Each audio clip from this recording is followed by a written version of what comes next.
नमस्कार दोस्तों, जय जोहार। मैं कौशल तिवारी और बिहनिया संझा में आपका स्वागत है। बीजापुर के नजदीक पीड़िया गांव के पास पुलिस और नक्सलियों के बीच मुठभेड़ का मामला अब तूल पकड़ने लगा।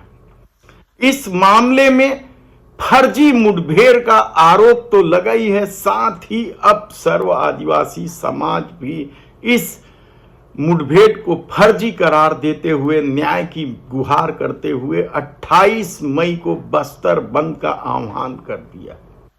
हमने विस्तार से बताया था आपको कि किस तरीके से पीड़िया गांव के 6 ग्रामीण जंगल गए थे पूजा करने के लिए और उनमें से 4 ग्रामीणों का शव आया। बताया गया कि वे नक्सली हैं और पुलिस के मुठभेड़ में मारे गए 2 ग्रामीण लापता थे। तब हमारे सूत्रों ने वहां जाकर बात भी की, आदिवासी महिलाओं से। रोती कलपती आदिवासी महिला किस किस तरीके से आधार कार्ड से लेके सब कुछ दिखा रही थी। शासन की योजनाओं का वे लोग फायदा उठा रहे थे या लाभ ले रहे थे, लेकिन उन्हें नक्सली बता दिया गया। 4 लोगों की मौत हुई है, छोटे छोटे बच्चे हैं, अनाथ हो गए हैं। नए कुछ लोगों की शादी भी हुई है, विधवा हो गई हैं महिलाएं।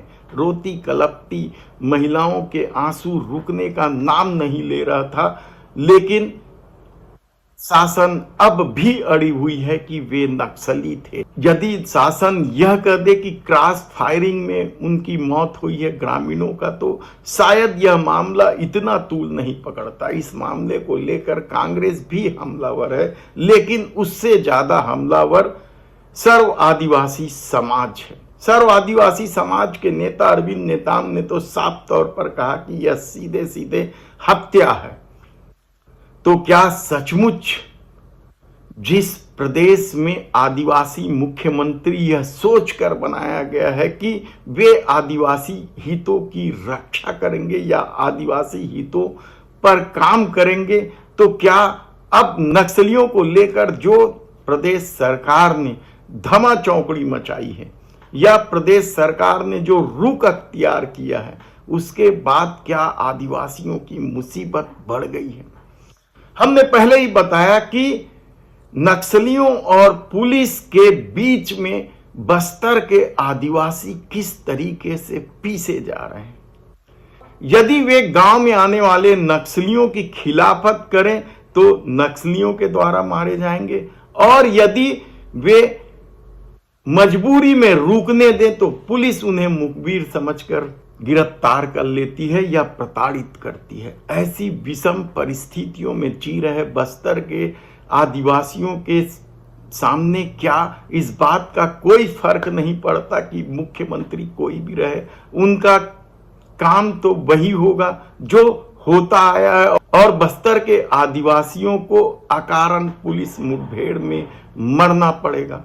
यह बेहद ही महत्वपूर्ण सवाल है, और यह सवाल आज इसलिए उठ रहे हैं क्योंकि भारतीय जनता पार्टी का दावा है कि डबल इंजन की सरकार हर क्षेत्र में विकास करेगी।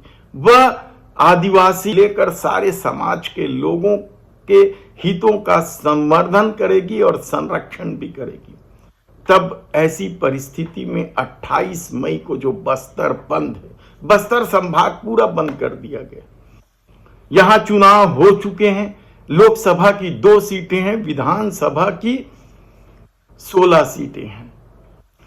राजनीति किस हद तक जाएगी कहना बेहद कठिन है, लेकिन सवाल यही उठ रहे हैं कि जब मुख्यमंत्री आदिवासी है तो क्या उन्हें इस मामले में आगे आकर जांच के आदेश नहीं देना चाहिए।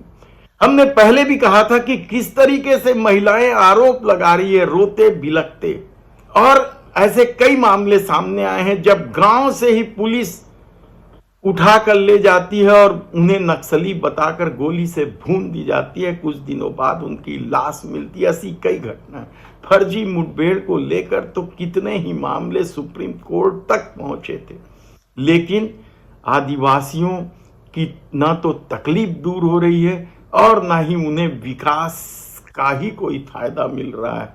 मुख्य धारा से क्या इस कदर काट दिए जाएंगे, या विकास के नाम पर जंगलों की अंधाधुंध कटाई और नक्सलियों के दबाव के बीच आदिवासी क्या यूं ही पीसते जाएंगे।